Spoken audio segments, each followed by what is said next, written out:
How will Prince George's life differ from that of King Charles and Prince William? If you are new here, please don't forget to like, share and subscribe to this channel.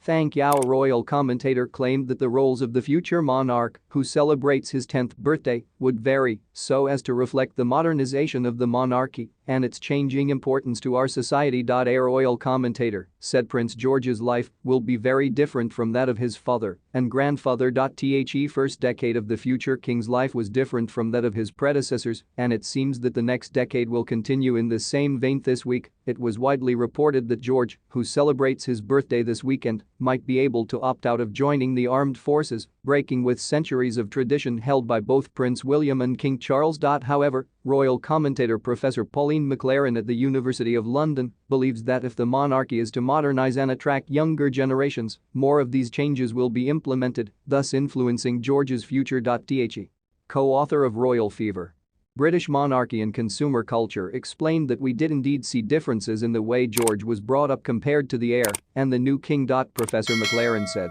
"I think Prince George's life is going to be very different to that of Charles and William.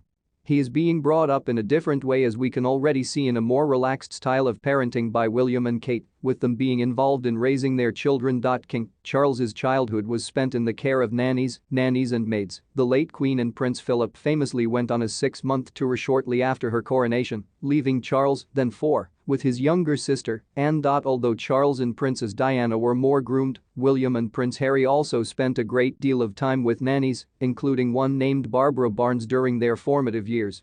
Dubbed a surrogate mother, she reportedly taught them to walk, talk, and read. George and his siblings have a governess, Maria Theresa Torrient Barallo, but she does not live with them at Adelaide Cottage on the Windsor estate. The Prince and Princess of Wales strive to do as much as they can themselves, whether it's at school or their bedtime routine, in order to give their children as normal an upbringing as possible. Professor Maclaran believes that George's future will now differ from that of his father and grandfather, with the modernization of the monarchy, which may see a more relaxed attitude towards certain aspects of royal life. The Mail on Sunday reports that the young prince could bypass the usual path into the army taken by British monarchs. Charles served in both the Royal Navy and Royal Air Force in the 1970s. Meanwhile, William served in the armed forces for more than 7 years after training at the Royal Military Academy. Professor Maclaran believes that adapting to the 21st century will help the monarchy attract younger generations and ultimately ensure its survival. The Mail on Sunday reports that the young prince could bypass the usual path into the army taken by British monarchs.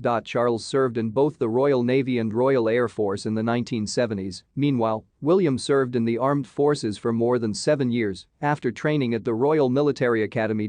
Professor Maclaran believes that adapting to the 21st century will help the monarchy attract younger generations and ultimately ensure its survival. Thanks for watching. Please don't forget to like, share and subscribe to this channel.